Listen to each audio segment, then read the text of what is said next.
Well, hey everybody! Welcome to the Cel-Outs Podcast.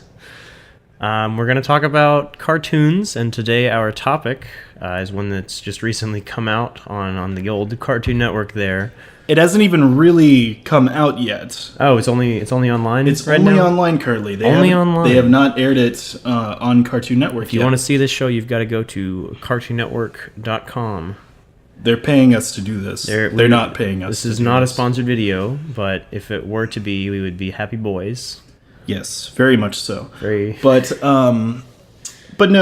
So I saw this show on Facebook. Actually, they were doing some campaigning. The Adventure Time page shared a clip, and I was intrigued because I thought the art style looked kind of similar to Steven Universe, regular show, kind of all of the buzz shows. Yeah, that sort of the Cartoon Network conglomerate of more consistent shows that have been coming out, and since about like 2000, 2009. And it seems like pretty much all of them share the same general aesthetic, like very like the basic thing of very simple geometric shapes. Not it's stylized in kind of a childlike drawing way. It's less like action-y by its very nature. But what's fun about OKKO and its concept is that it is more action-y than any of those shows, I would say. Absolutely. There's a lot of very kinetic movements that come from the characters.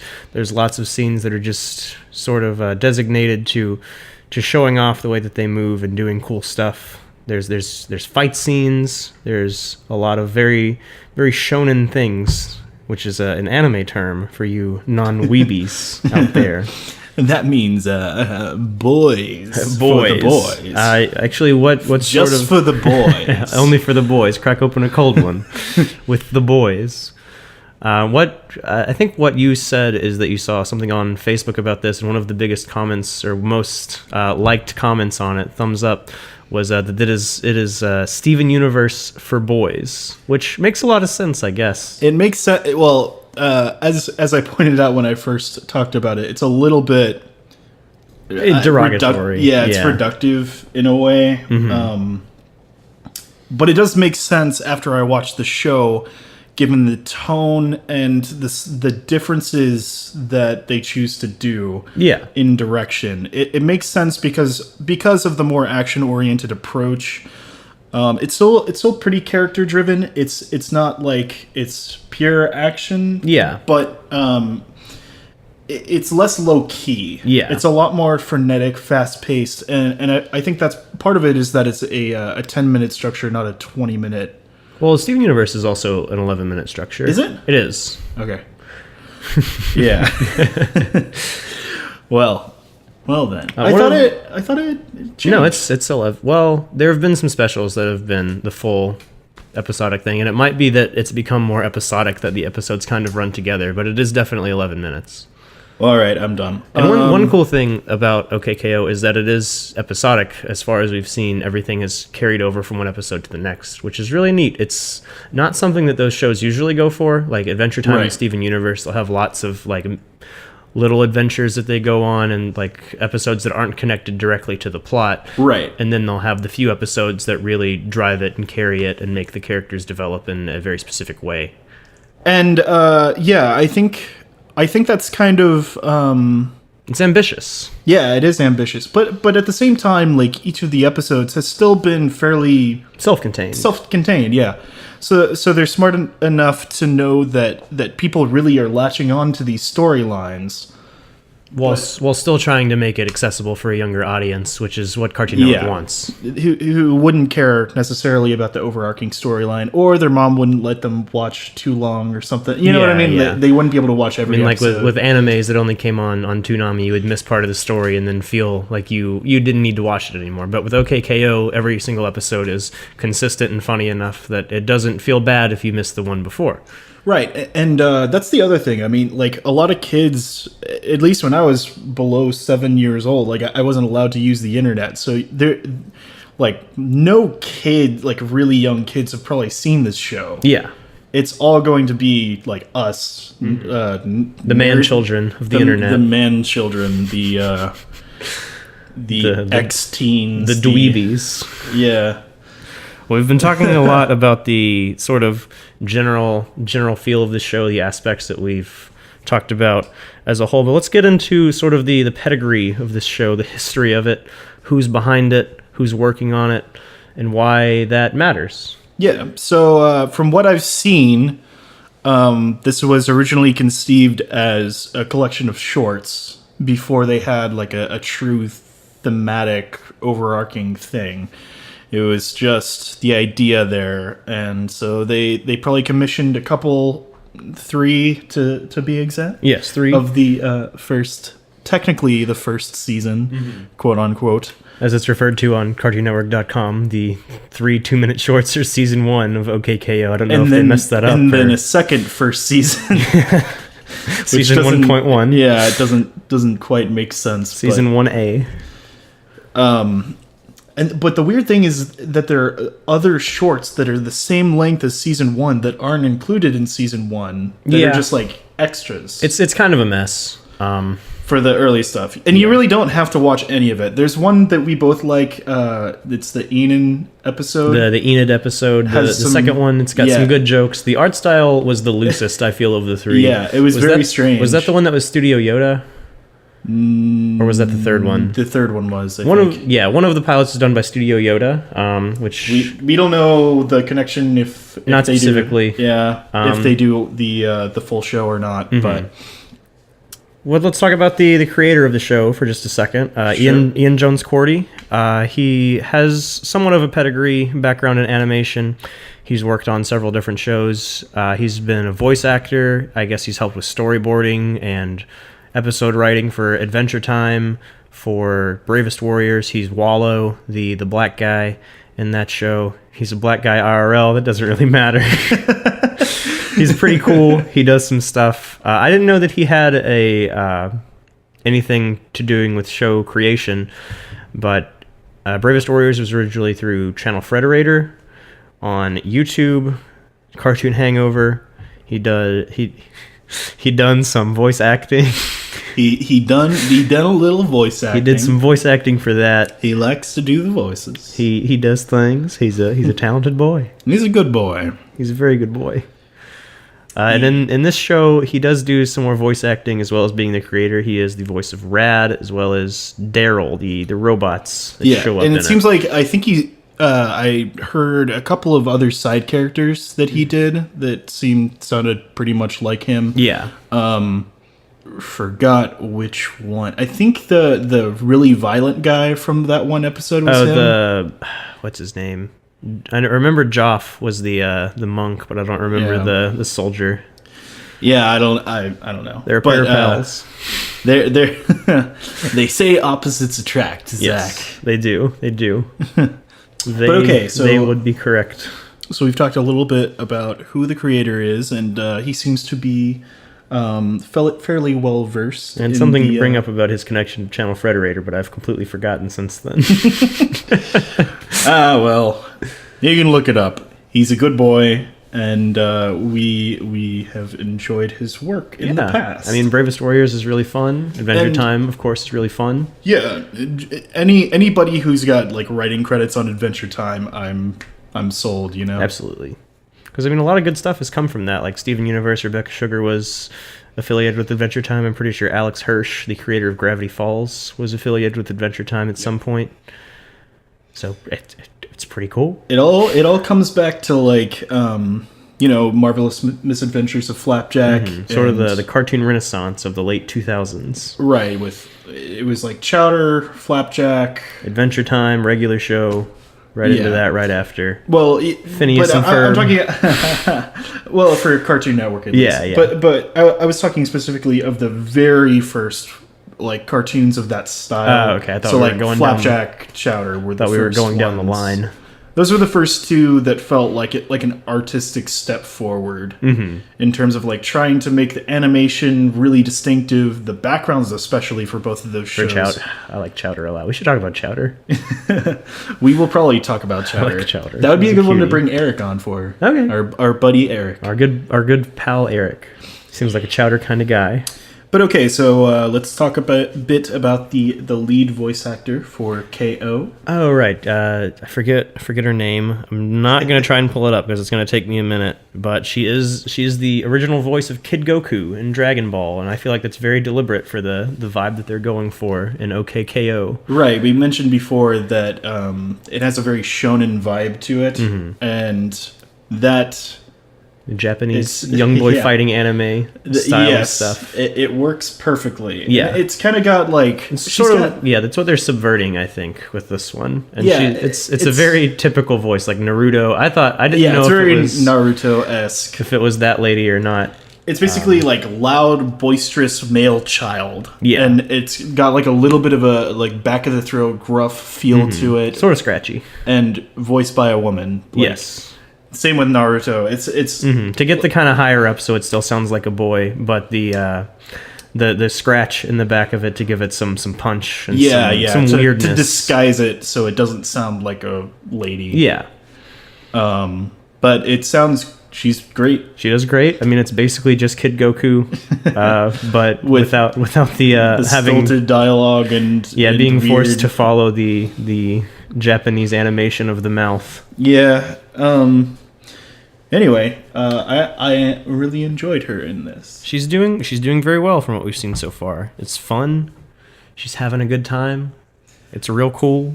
Well, why don't we move on to our next segment, which is our first impressions of the show as a whole. I mean, I think we're just going to talk about it. We're not going to focus on any specific thing. What did you think of this show? If you could sum it up in 3 words? 3 words. It's pretty good.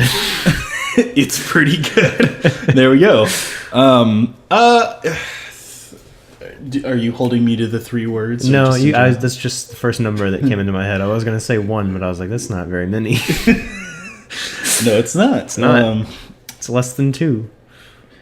So let's say no more than 5. How's that for you? Okay, let's talk about like first impressions. When I first saw this show, I watched from the pilots. So I started with the first short that was on the website as the true season 1, so to speak. Right.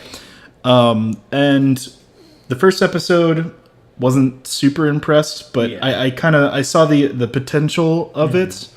The animation was a little bit rough, but that's understandable given that it's a short that they probably didn't want to spend a lot of money on. Second episode, I was sold. Yeah, it's very funny. It's got really a lot of good funny. jokes. The animation devolves even further in that one. It's not on model at all. It's got very strange proportions for all the characters, loose line work. That was a B team, but it's really funny. Like it's really the funny. art's really funny. Yeah.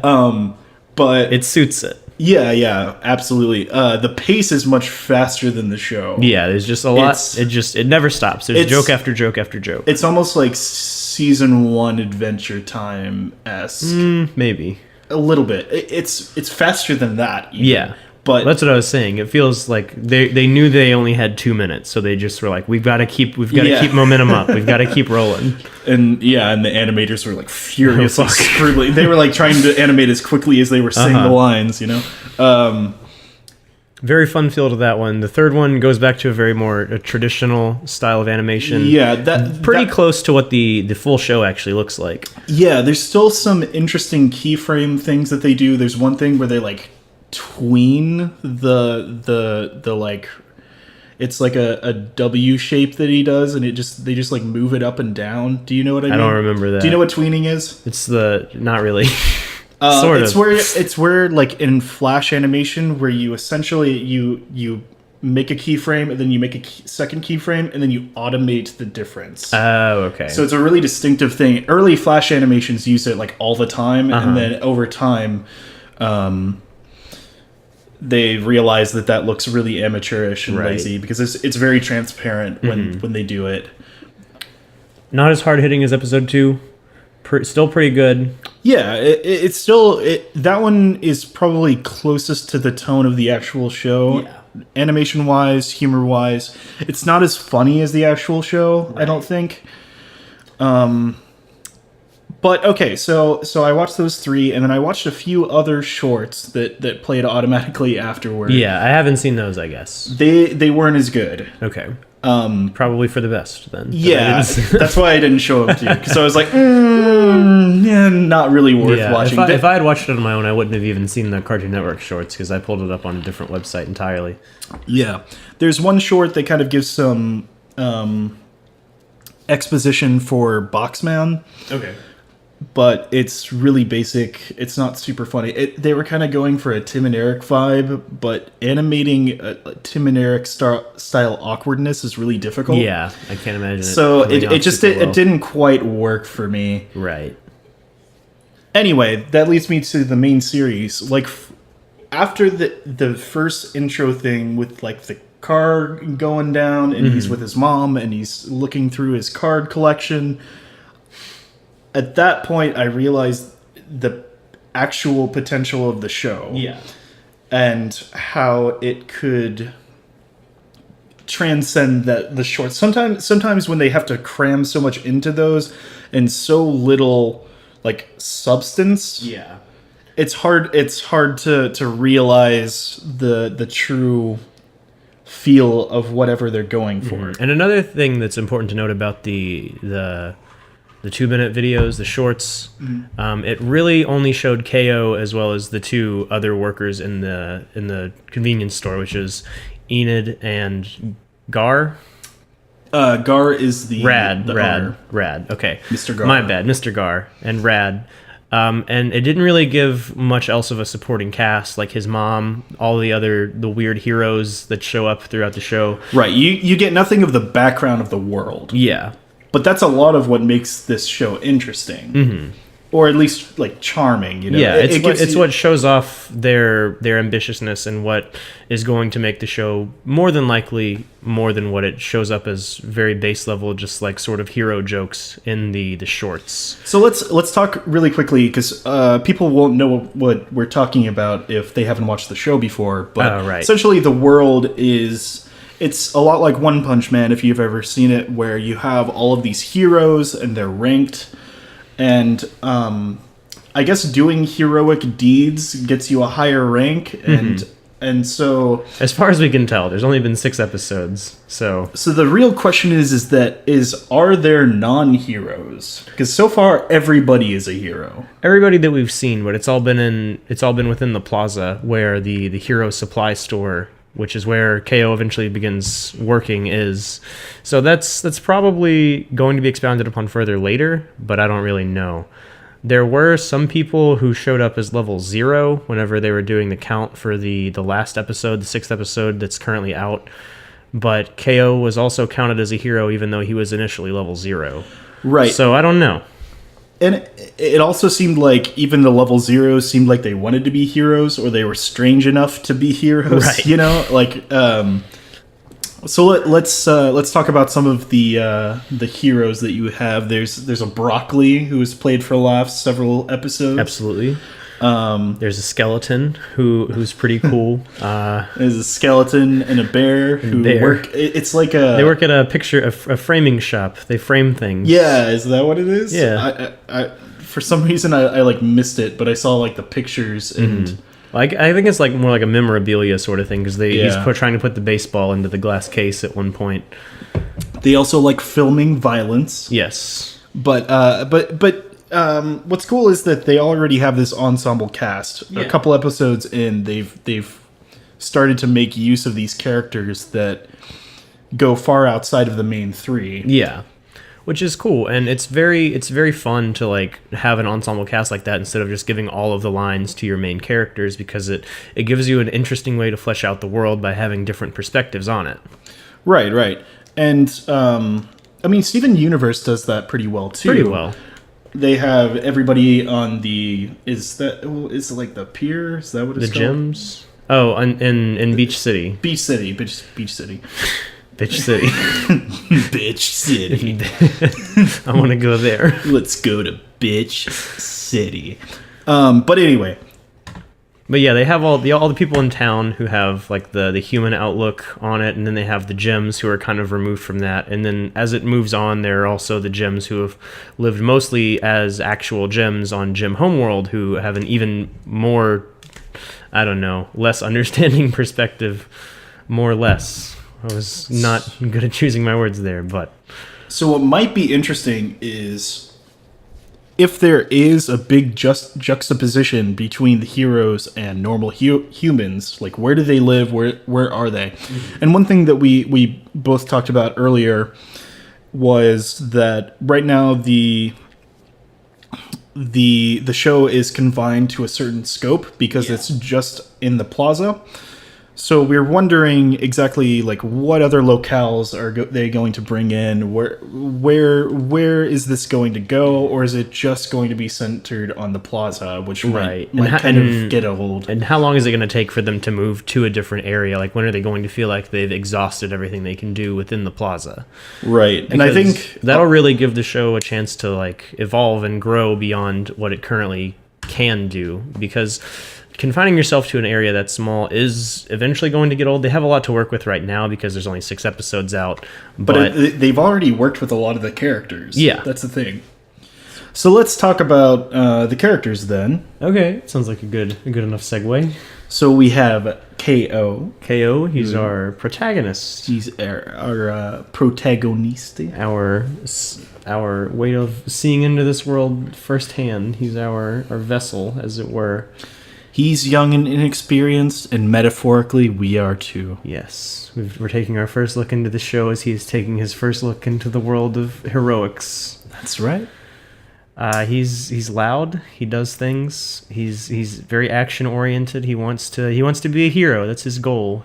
He knows a lot of them. He knows a lot about them. He likes to look at their cards. He collects them. I thought that was a really fun little show. That's a gag in episode 1 where he drops all of his cards and proceeds to walk away.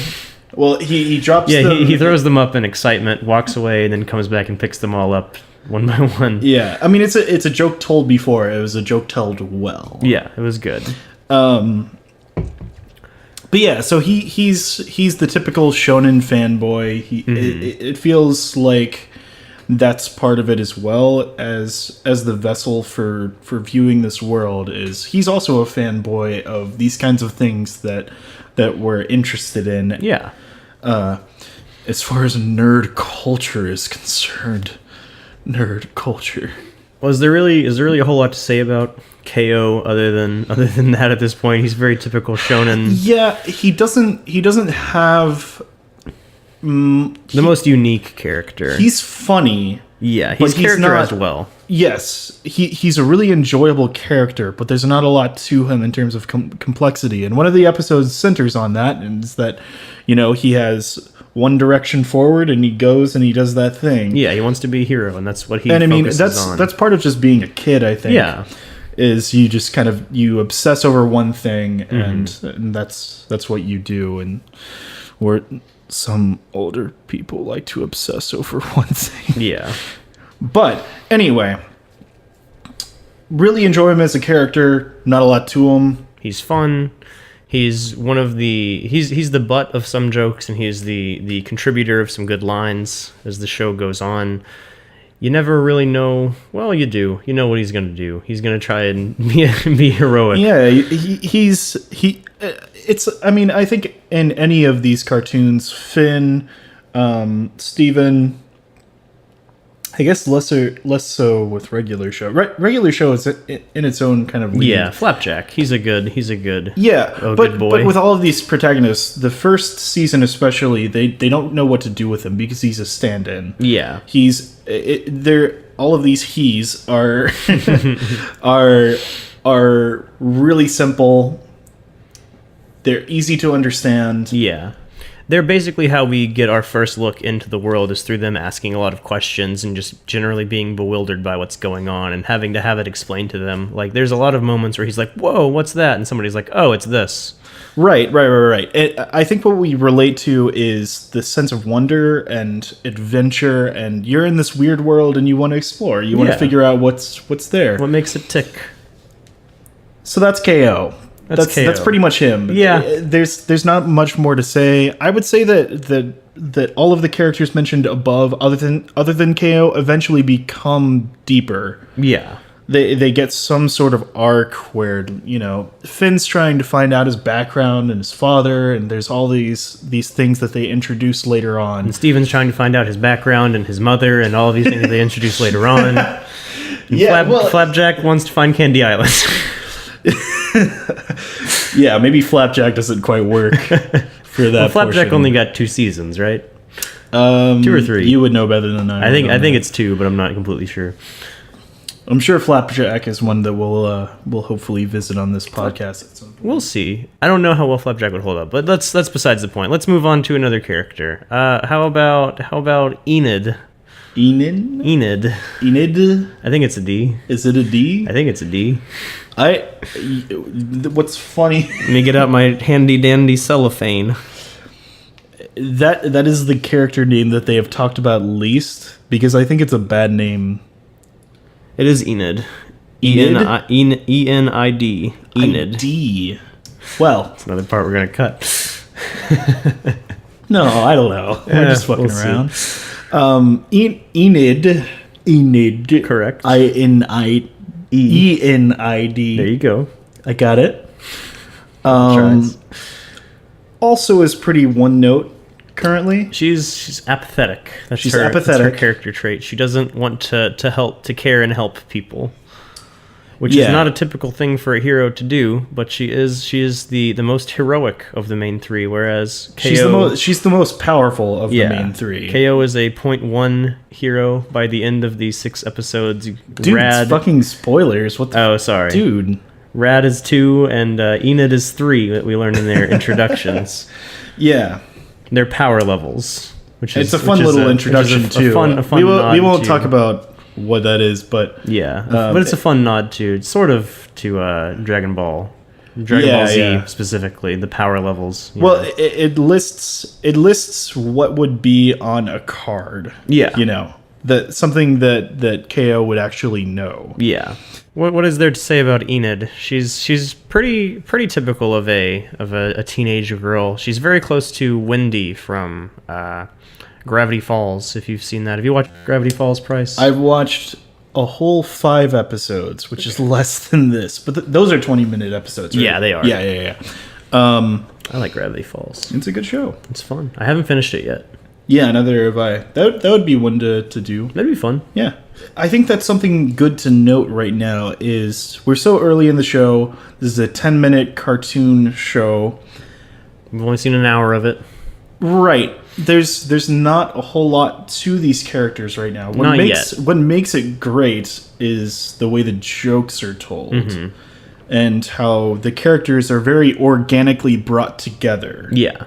So, okay, we've talked about Enid. Let's talk about Rad for a couple seconds. Okay. And there's not a lot to say about all these characters yet. That's right. Sort of what we're saying here. We'll talk about it for a little bit, and then let's talk about like the way the stories are told, the way the jokes are written. Yeah. What makes this show good? Worth watching. Yes. Okay, so Rad is an alien. He's an alien. He's kind of a Dragon Ball Z alien comic. Is that what they're called? Like Piccolo? They're from Namek. Okay, he's a Namekian, sort of. He's got antennas. He's blue. He's goofy.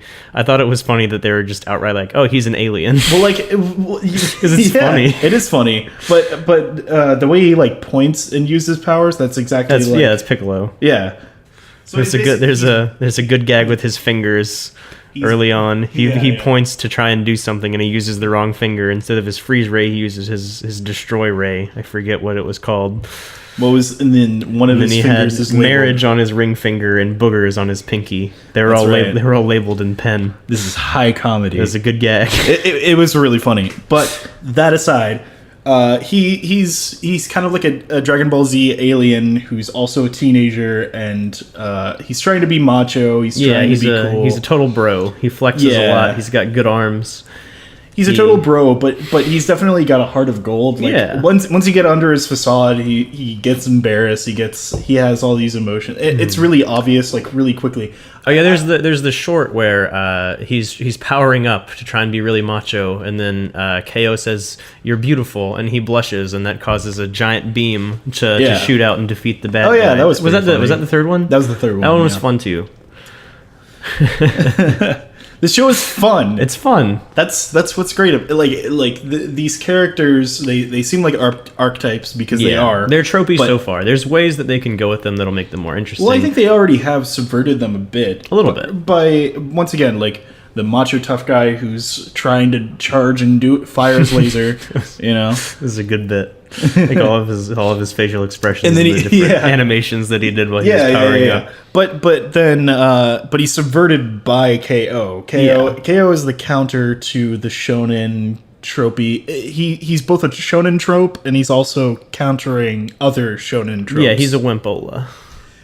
Like all the shonen trope kids are like, oh, I'm goofy and dumb, but also I have a secret power that makes me incredibly strong and able to just, beat anybody. But so far, KO's been very weak. In every fight that he's gotten into, he's gotten his ass handed to him. I hate him.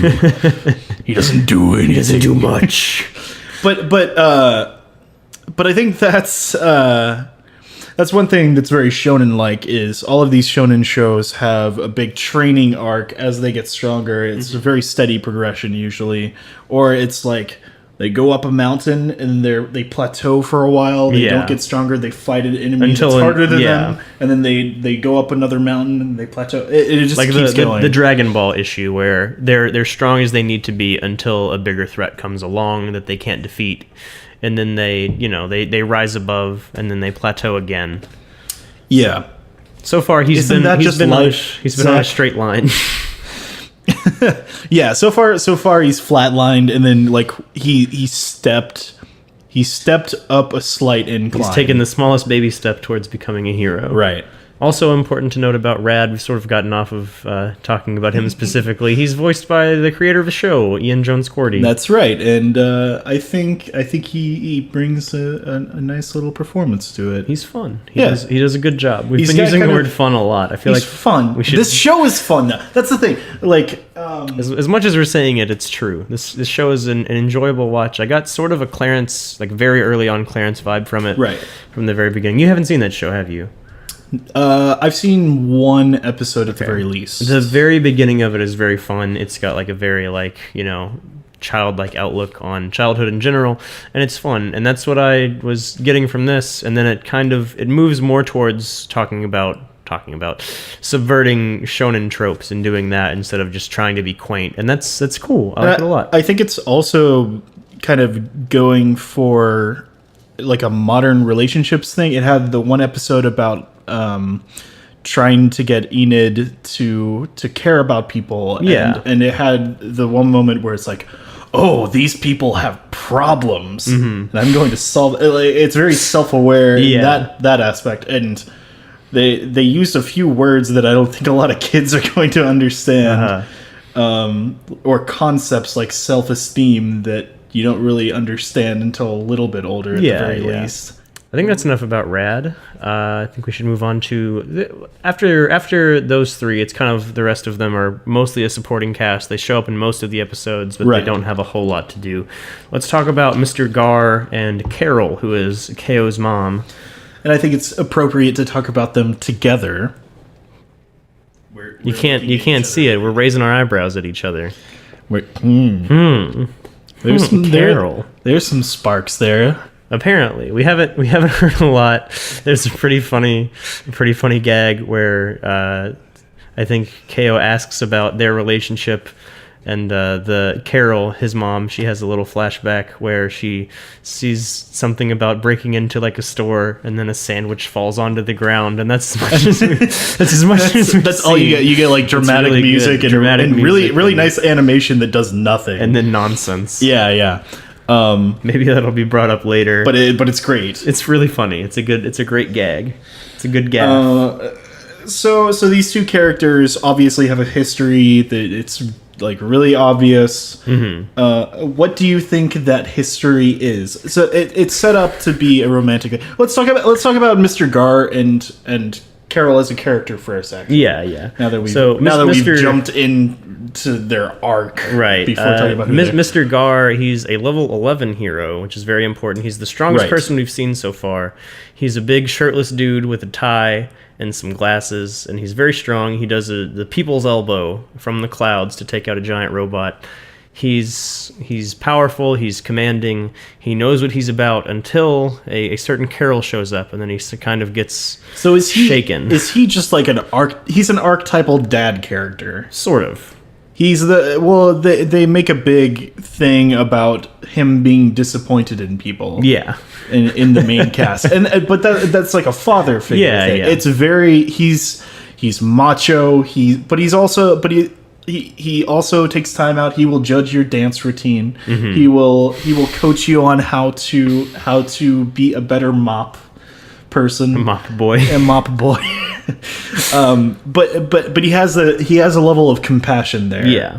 That like he's macho and blah blah blah. But he's a hero that we know. Right. And he's actually a hero, you know. Unlike a lot of the other characters that we've seen, he's actually heroic. He's very sympathetic. Yes.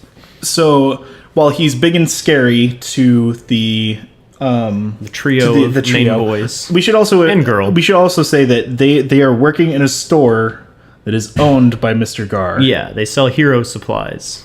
Yes.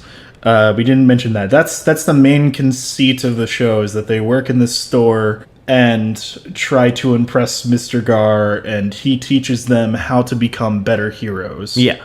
So let's get into Carol. Carol is Kayla's mom. She runs a dojo where she trains ladies on how to sort of older be heroes. Ladies. I think what it is like these are retired heroes that just want to keep their physique up. Right. So she's obviously, maybe not obviously, but she used to be a hero. Yeah. She used to be probably a pretty good one. From what we've seen, and she still has her powers and everything. That doesn't go away, but it seems like she's stepped down from a place. Yeah, she's kind of taken a step back, probably to raise a child. She's retired, and she's softened, and she just wants to have a good time with the ladies. Yeah, she's gotten a more typical job that people would, people in the real world would have something like that, like a personal trainer or something. So far, we haven't learned a whole lot about her specifically. Other than she has some sort of history with Mr. Gar. That's basically it. She hasn't shown up a whole lot, and when she has, it's mostly when he's around to kind of push him into the right direction to make the plot move forward. Right. And her characterization so far is mostly just being the archetype type mom. She's supportive. She's supportive. If she does the mom thing. Yeah, the mom thing. We all know the mom thing. We've been there. But she's a good mom. Yeah. There's no conflict. She's not a deadbeat. She's not like Mr. Universe, Steven's dad. I love Steven's dad. He's a great character, He's funny. but she doesn't have that kind of quirkiness to her. Yeah, she doesn't have the sort of like, I don't know what the adjective for Greg Universe is that I'm looking for. Well, he's like starry-eyed and spacey, and he wanted to be a rock and roll star back in the day. She has her shit together. She has her shit together, yeah.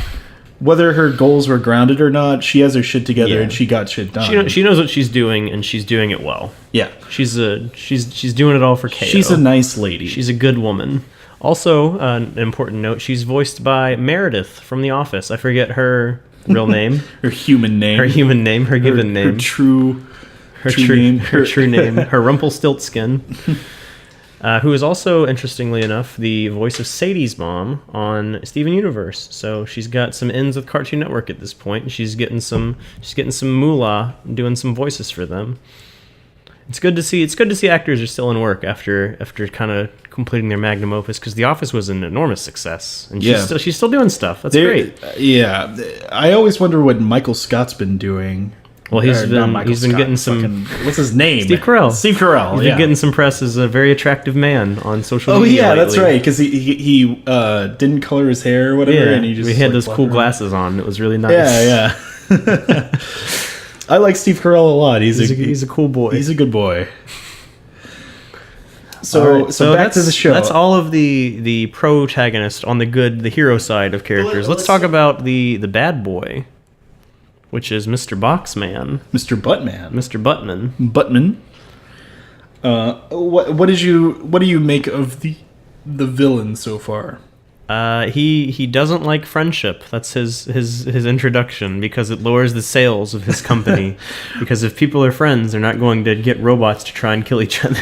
Yeah, that's one thing that I wrote down, is that the metaphor with his character is not subtle. Yeah, There's no subtlety to this character. I think that's intentional. But yeah, it's intentional and it's funny. Yeah, It's definitely funny, but it's not. like he's a bad guy with a vague enough reason to be a bad guy, and that's Right. a complaint with a lot of like children's shows, is that the bad guys are just bad guys. They're completely one note. It doesn't matter why they're bad. They're just bad, and there's something for the protagonist to overcome. Right. But they take enough time to give him a vague enough and funny enough reason to be the bad guy of the show, and that's nice. Right, with really, really funny sight gags. Yeah. And his robots are fun. Mm-hmm. All the Daryls and Yeah. what were the girl ones? I don't know. I don't remember. The 2.0s. The 2.0s. His sassy teenage His sassy daughter. teenage daughter who doesn't know how to put on lipstick. That's Yeah. another pretty good gag. Yeah, that's Voiced really by funny. Peridot from Yeah. Steven Universe, which is fun. And What's her name, though? I don't know. Another important note is that he's voiced by the same guy, Jim Cummings. He voices Dr. Robotnik from the Sonic games. Oh, I love Sonic voice acting. It's great. Gotta go fast. Gotta go fast. Gotta go real fast. You're too slow. too slow. Too slow. Which is fun. I mean, what else is He's there? a good villain. What else is there to say about him? He makes a lot of robots. They He come out in does boxes. he does make robots, and he doesn't like friendship. That's all you need to know.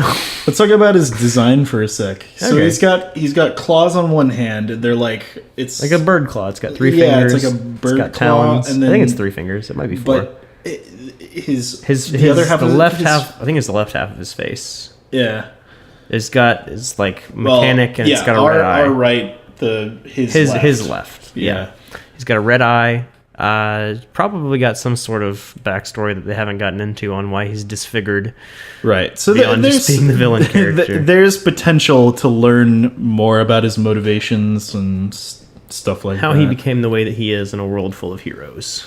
That's an interesting thing to note. Adventure Time and Steven Universe do not have a villain in the first season. Is that correct. true? Yeah. This show introduces it second episode. Because the Lich doesn't show up until season 3 of Adventure Time, right? That's like season 3 or 4. Yeah. I think that's right. So they're playing their card early. Mm-hmm. Well, I think that's to- just like the development of cartoons, especially in Cartoon Network as a whole, is that a lot of these sort of have an overarching story, and they really have to like get into the world to make the older audience pay attention and care.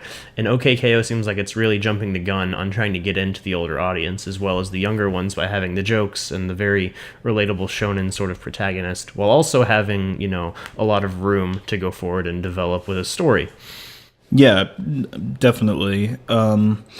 So do you think that he's going to actually be the main villain? Because I think that they're probably going to have, if they do expand the scope outside of this area. Yeah.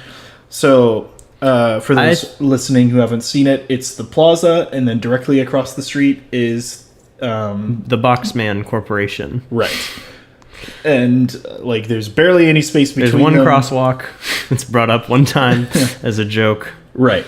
There is nothing else to this world so far. Yeah. Is blank.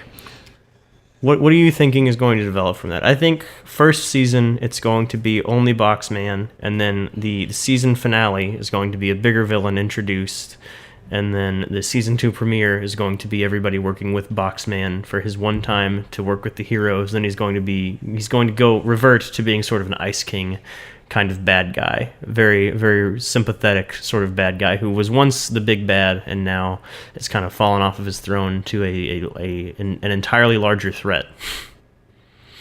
I think you nailed it. I think that's about right.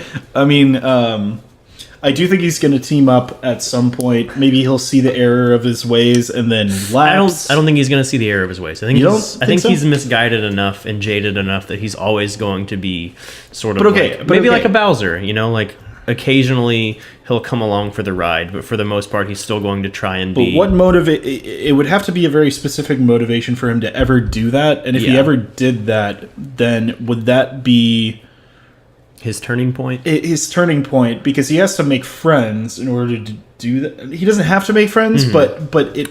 Well, I think he's going to fall into that. He's going to make friends, and then after he sees, that he's overcome his obstacle, he's going to revert back to kind of being, like, friends are bad. I'm going to continue with my way because it's all that I know.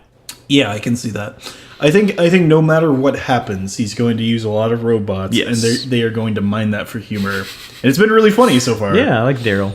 I like Daryl, and the office robots that they have were pretty funny. They're just like round things with claws, and they just do paperwork and ask him for stuff. They make some good jokes. They don't really do much in the plot, but I can see a really great episode centering on them. Yeah. They could do something really fun with that. They're basically just office drones. Yeah. Well, I guess those are all of the characters in the show. Let's see what is on deck next as far as what we've planned on talking. That's not really. I don't think that we really need to talk about that. We've pretty much gotten into the nitty-gritty of the show. We've talked about plot. We've talked about characters. Let's talk about the specific episodes or moments in the show that you would like to bring to the attention of the viewers as something that would make them really want to check it out. I think episode 1 does a really good job. Yeah. I think episode 3 is the one where he's trying to convince Enid to be more. Episode 3 or 4? I think 3 and 4 are like the best examples of the show, I think, so far. I would say it's pretty consistent. Yeah. I've enjoyed all the episodes so far.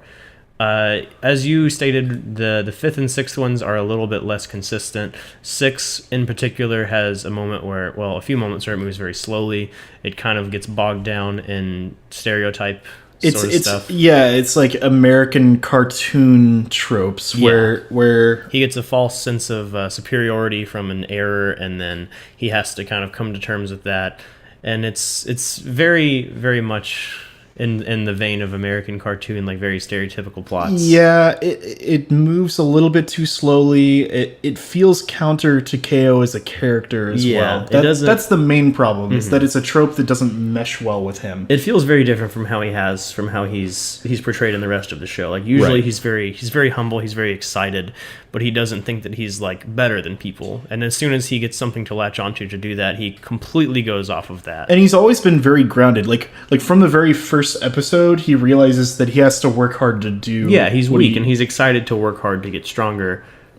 Right, that's a shonen thing, but at the same time, that's very contrary to a lot of American cartoons where the protagonist gets lazy a lot. I would say, like Timmy Turner. Right. So a lot of these protagonist characters, the biggest folly to them is that they don't want to do something. Yeah. And then that's not a problem that KO has. The plot of the episode is making them do that thing. Right. Where KO, he wants to do things, and the plot of the episode comes from him doing a lot of things. Instead of doing a lot of things with mixed results, and then having to, go in and improve himself somehow. Or realize something about himself. That's why I think episode 5 actually works better than I thought it did. Is that the one with all the robots? The robots. Jethro? Yes. Is that correct? Jethro. I am Jethro. I think that's right. Yeah. That's a good episode. Yeah. What was your favorite episode? What was my favorite episode? I think it was episode 3. Is that the Making Enid Care? Yeah, there was a lot of know the names of these episodes going forward, but for right now, I think pull it up. There's only 6. They can figure it out. There's only 6. But no, episode 3 is where a lot of the side characters are expanded upon. I feel like it's a really good representation of KO. There's a lot of good sight gags. There's a lot of clever dialogue. Like, you have all the teenage characters. Yeah. I just really like the way the ensemble cast works together on that one. What was your favorite? Honestly, probably the first episode. It gives you a really good introduction into the world. It shows like KO very well as a character. He's excited. He's like looking at all of his cards and like looking at all of the heroes. And it really makes the world seem cool. And that's the one where it has the action scene of him like with all of his gear, and he fights the robot and he's triumphant and he does it really well. And then it was all in his head. He actually got knocked out immediately. He's up against a wall and everybody else had to kind of do it for him.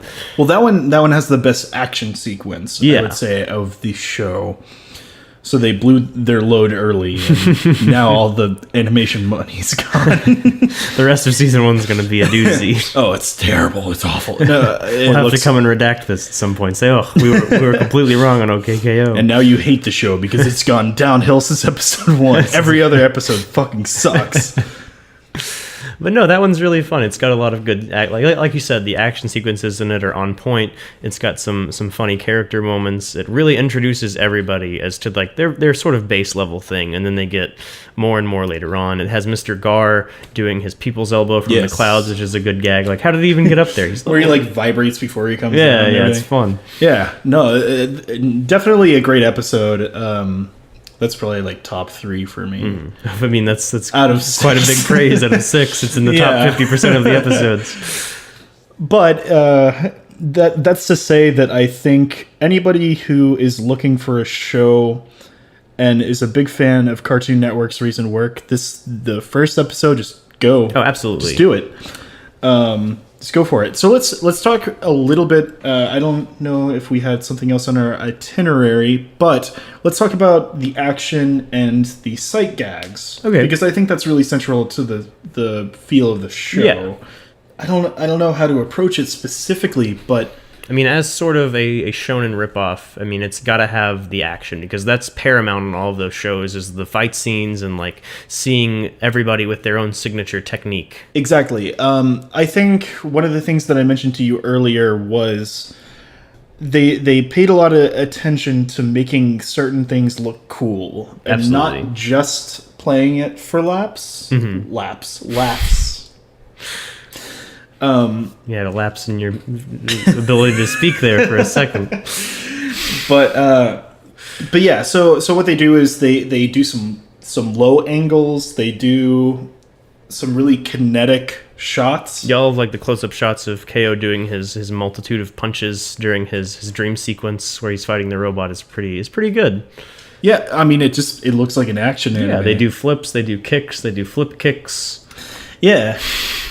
Like the first episode of season 1 is the slide kick episode. Oh yeah, which isn't particularly funny, but it kind of introduces the action oriented, like kind of slapsticky, but it's really smartly done. And sort of like there's techniques that people learn in this universe, like very very very shonen. Like everybody has their Kamehameha wave or their shadow clone jutsu, as it were. The shadow clone jutsu. Yes. So let's talk about the visual style of the show a little bit. Okay. So it's bright. It's very colorful. I feel like it's very modern. It's very hip right now in terms of the really, really saturated colors. Yeah. But as I talked to you about earlier, it's kind of late 1970s, early 80s kind of feel to it, where it's these very bright pastel colors, but it's everything pops. It's got the millennial saturation to it. Yeah, which is now in, I think. I mean, a lot of the shows have been kind of adopting that since like Steven Universe has lots and lots of colors that go on. Oh, and sure. It's very popular right now. And I think that it works really well for the show because all the characters need to pop. All of their designs are very interesting. And having them stand out from the crowd, even within a crowd, is cool because every single character within this is a hero, mostly, as far as we know, to some degree. And whenever they're all standing together in a crowd, they still look like an ensemble, but they all have their own very unique look, and they pop out because of the color choices. Right. So there's lots of different places to focus on in the big, like, clustered scenes. But I want to say that it's a little more surrealist in the way it does backgrounds and stuff like that, because Steven Universe is still very grounded in our world. You know, they have their New York stand-in. It's very, very grounded comparatively. This world is so like yellow and purple. Those are the two colors that I would say describe the backgrounds and the general vibe of the show. It's like yellow, purple, and then the characters are a little bit more, you know, they got blues and bright reds and stuff like that. Like really, really strong color choices. Really poppy colors. And the opening of the show is almost hard to watch because there's so much going on. It's really cool though. Like it feels very much like Astro Boy, like the way that it's portrayed, like the opening of the show, the intro of it. I don't know if I've seen the intro to Astro Boy. Well, I don't. Not specifically the intro of Astro Boy, but just like the very like kineticness, the very early like Japanese anime style. You know, like everything moves very like wavy. Right. It's very the animation. It feels like the perspective is changing all the time. Yeah, that's the key part. I think is that the camera feels like it's always moving through things instead of like a stationary camera, which is with things going on, which is pretty common in most of these Cartoon Network shows that we've been talking about. It reduces the budget. It makes things a lot easier to animate when you don't move perspective and when you can just have like a very simple model. But this show, I mean, obviously it has that, but I think the characters are simple enough, and they lend themselves well to be animated in 3 dimensions, so to speak. Yeah. So it looks it's got a very dynamic feel compared to those shows. The character designs are like, I guess what you're saying is that they're simple enough to be able to move very kinetically without feeling disconnected from the general art style of the show. Whereas if somebody like Steven, they had to show like a full 360 perspective of him constantly changing, he would feel they would have to do almost too much that it wouldn't be feasible for the budget. That's the thing though. What's interesting is that I think Steven's about as complicated as KO. You know what I mean? They're about the same in complication. It's just what they're willing to do and the tone of the show. Yeah. The tone of this show requires that they spend more on animation to make it great. Steven Universe, for the most part, is slice of life based. Yeah, very, very atmospheric. They don't really need to do that. Whereas to make this show pop, to make it a true like shonen successor or whatever it's trying to be, they've got to make the animation look great and very smooth and just always moving. Yes, a constant sense of something happening within the show. Because in Steven Universe, there's a lot of standing around and talking. In OKKO, there's honestly very little. There's not a lot of exposition that goes on without something else happening in the scene. Right. There's always jokes. There's always just still frames is one thing that the stills.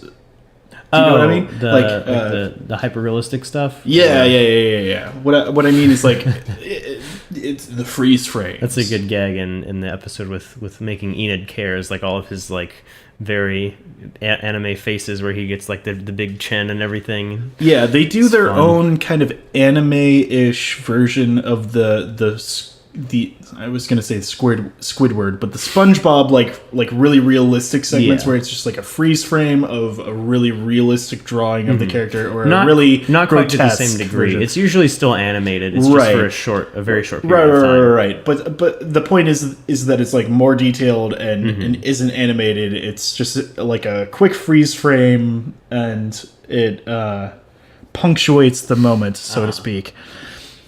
And they do it very well. I would say that that's one of the better elements of its shonen kind of aping. Yeah, it never feels like they're not justified in doing it, because they do it for the sake of a joke or for the sake of just making a joke more comedic by having that behind it. Right. I forget which episode, but there was one where it's like it's like a handsome KO look where he's got the really realistic nose. Yeah, I think that's the third or the fourth episode with Enid. Yeah, I think it is. Like whenever he's talking to the troubled girls about their problems. Yes. And it's delightful. It's very funny. Okay, so we've talked about the visual style a bit. Let's talk about the sound for just a couple minutes here. Yeah, I don't really have a whole lot to say about the sound. The theme song's fun. Yeah, I really like the theme song. I think the lyrics are cheesy, but I mean, That's a what they're kid's going theme for. song. That's Yeah. what they're going for. It totally fits in line with what I was saying about it being kind of based on the 70s and 80s. It starts with a disco ball. Yeah. They're totally going for that vibe, and the music definitely accentuates that, especially with the prominent horns. They got dance beats going on. It's an interesting aspect to it because a lot of the show feels very 80s inspired, but the music is like late 70s. Mm-hmm. And I think, well, the easiest way to see the 80s connection is KO himself. Yeah, He's the an color 80s. palette. Well, he's got the headband on. Yeah. He's like He's glam got the- metal. It's glam metal. He's got the vest. That's the influence. It's glam metal. Yeah. It's, late 70s, early 80s. Spandex, weird costumes, and vests. Lots of Shorts, vests. no shoes. No wristbands and leg bands. KO does not wear shoes. That's correct. I still find that interesting. I know you brought up counterpoints of characters that don't wear shoes. Not really. Not really, but human characters that don't wear shoes. There are not very many. There's not very many. And nobody else on the show doesn't. Yeah, everybody else wears shoes. Everybody else wears shoes, Unless they don't have legs. but I guess he's like he's like an 80s action hero as an 11-year-old kid. Basically. I mean, like a Rambo sort of thing. He's got the headband. He's got the shirt. Very Rambo. I was gonna. He wears the cutoffs sometimes, probably. Yeah. He would wear a crop top if they had a. They had a crop top. They only had if they vests left. Yeah. All right. As far as the music within the show goes, other than the theme song, I don't really remember any musical tracks standing out to me, like as far as background music or anything went. No, I think most of it is just very basic to punctuate the moment. But I will say that what I heard, I did notice the horns there, the trumpets, the brass, the whatever it is. They have that kind of going on. That's the common thread throughout all of the episodes that we watched so far. So it does have its own distinctive voice when it comes to that. I wouldn't say it's especially great. Yeah. The theme song's good. Mm-hmm. I like the ending as well. But oh yeah, the theme that goes on during the end credits. yeah, It's really fun. They're both really short Mm-hmm. compared to Adventure Time. Adventure Time's theme is like a lot of nothing. Like there's no music playing. Yeah, and then it gets the actual theme song. Uh-huh. Steven Universe has a full opening. It's like a minute. Yeah, it's and like a half. minute long. But this show has like 30 seconds. Yeah, 15 to 30 seconds. I don't even know. It's quick. It's pretty quick. But it's good. It's good. It's very good. It gets out there what it needs to get out, and then it's done, and then the episode starts. So what else do we want to talk about here? We've talked about music, visual style, everything. I think that's Is that- basically it. I mean, we've talked about music, we've talked about art style, we've talked about the characters, the plot. I think we're done. Are we done? I think we're Are done. we finally done? I think this is over. It's We've done all we can. We've done all we can, and on our recording thing, it says we're at about 1 hour. Oh, wow, No, okay. 104. That's not correct. though. Once we cut out all the shit that we've messed up. Once we cut we'll cut see out how all much of we have my left. mistakes and ums and uhs, Yeah, there's a lot of likes that I put in there. like I didn't notice it with you. I noticed everyone. I with me. noticed it with me. It's probably just being self-conscious, but we'll see. Well, this is our first podcast ever. We've never done anything quite like this, but I really enjoyed it. I enjoy talking about cartoons like this. That's why we're doing this. It's been We're both enthusiasts of the American cartoon market and seeing Yeah. where it's going to go, because there's been a revival lately. So for a brief moment, let's talk about what we plan on talking about with the show. Then, Okay. let's talk about what we want to do. Right. I mean, first and foremost, this was a show that we really enjoyed. I don't think we want to focus on talking about things that we explicitly enjoyed, because we do want to talk about cartoons in a critical light and what things work and what things don't work and what we enjoy specifically. Right. This show was really pretty consistent. We didn't have a lot of gripes with it. I would say. I mean, the biggest gripe that we had, I think, was that the 6th episode was kind of slow moving. Yeah, it was slow moving, and the character motivation was a little bit questionable. But in the future, we want to review like older shows or whatever's coming out. Basically, a big grab bag of different things. Yeah. And for this show, we watched the first 6 episodes as well as the pilots. So what we're probably going to be doing is watching a good half season to whole season of these shows that we want to review over the course of a week or two, and then talking about it the way we have here, which episodes we like, which ones we dislike. And we'll probably be a little bit more specific with those shows than we are here. There's just not a lot to talk about with this one at the time that we're recording At this time, like we have such a good impression of it. It's hard to really dig in past. It's a shonen thing, bright colors and music's. It's pretty fun. Cool. There's lots of good action scenes. I like this. I like the KO. I like this. It's funny and fun.